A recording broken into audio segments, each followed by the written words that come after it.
So right now here, we do want to give you the latest on how it's going at the moment and what to expect for later. Sam Corbett is joining us here. He's a former JCPS school board member and former head of the JCPS Foundation. You're also still very well connected with other school board members, teachers, and even principals. Right. What are you learning? You've been working the phones for us all day. What are you learning at this moment? How's it going? Well, as we've been reporting and you've talked about, much better than what we experienced last Wednesday.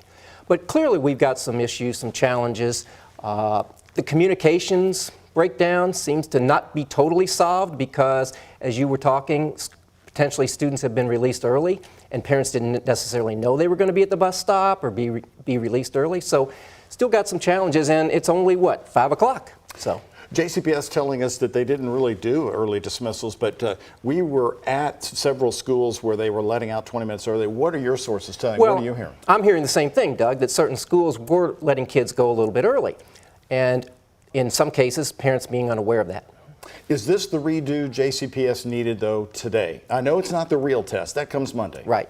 Well, we have to consider several things. Number one, how many families drove the children today versus using the bus system? I think that was significant. How many families didn't send the kids to school today because they didn't have a lot of faith in what was going to happen with the buses? And as you just said, the true test is Monday when you're having all 96,000 kids in the system. JCPS expected 60,000 to go back today. They're telling us their estimate so far is 40,000 were on the buses. Right.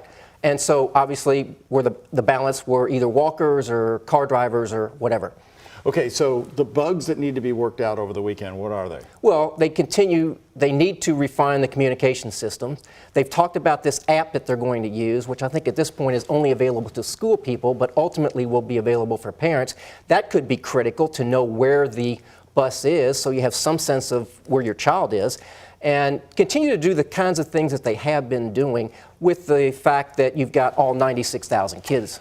You heard Isaiah's report. He's down on the south end there by Iroquois Park at a bus stop around Newcut.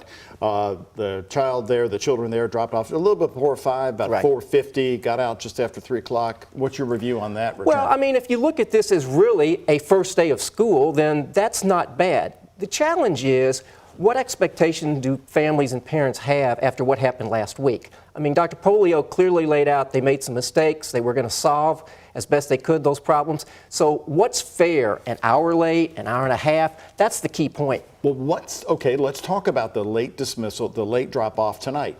What is fair? What is going to be acceptable tonight? How late? Well, the system has said that they want all of the buses to be clear of their depots by 7:10 tonight. Well, that's good, but what happens, how long does it take for the bus to go from the depot to the individual stops? And ultimately, what time is the last child going to get off the bus?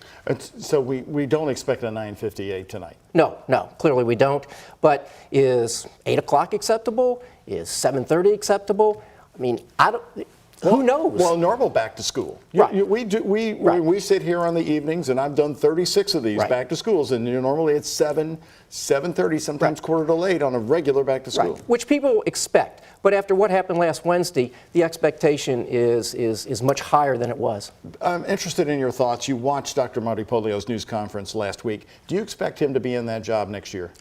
Well, you could obviously see, and not hard to imagine, the amount of stress that he's under, the pressure he's under. He clearly accepted responsibility, which I think was appropriate. And he's also stated that, he could retire, he could leave that job and financially be as good or better than if he stays in the job. So roll the dice on whether or not he's superintendent July 1. You don't see him being fired if he...